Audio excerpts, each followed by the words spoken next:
Sometimes it just takes a single comment, just a few words about the past, and suddenly a decades-long alliance feels like it's on shaky ground. So we're going to break down how a remark from a former U.S. president kicked off a huge firestorm of anger across the United Kingdom, reopening old wounds and making people question what being an ally really means. And there it is. That's the comment that started it all. Speaking to Fox News, former President Donald Trump made this claim about NATO allies in Afghanistan. And wow, did it ignite a firestorm. It touched a really raw nerve from the halls of Parliament all the way to the homes of veterans and their families. And the reaction? It was anything but quiet. It was immediate, it was huge, and it came from basically every corner of British society. It even united political rivals, all in this shared sense of outrage. So the backlash, it was immediate, and it came right from the top. Kemi Badenoch, who leads the Conservative Party, she did not mince words at all, calling the comments a disgrace.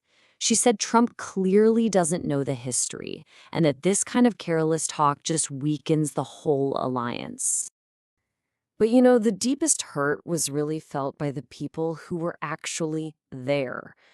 People like Corporal Andy Reid, who lost both his legs and his right arm in an IED explosion. He really spoke for a lot of veterans, pointing out that for thousands who are injured, not a day goes by when we are not in some kind of pain, physically or mentally. And then, of course, you have the Gold Star families. Lucy Aldridge's son, William, was just 18 years old when he was killed trying to save his comrades. For her, Trump's claim just picks the scab off wounds that never healed. It was a deeply, deeply personal insult to the memory of her son and so many others. So this wasn't just some political squabble, right? The reaction was visceral. It was emotional.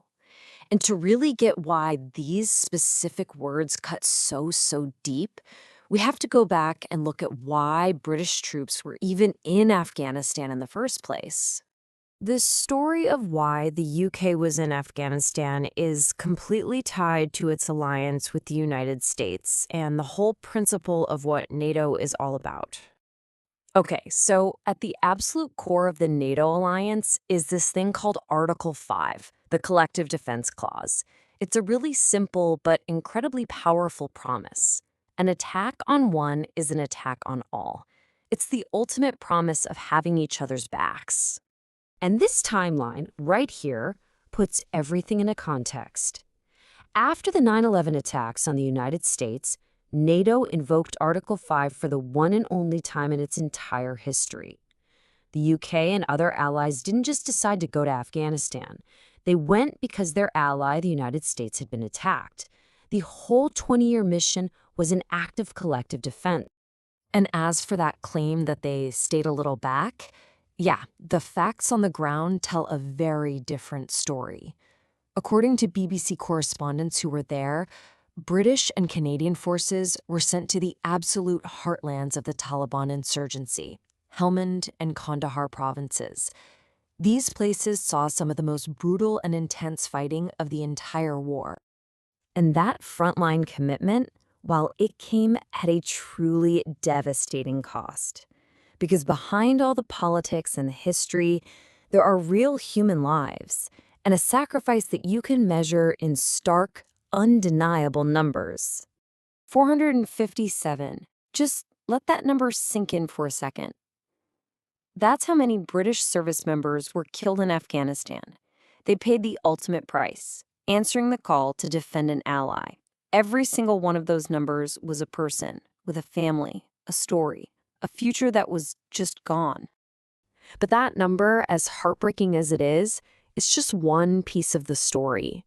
Hundreds more, like paratrooper Ben Parkinson, suffered catastrophic, life-changing injuries.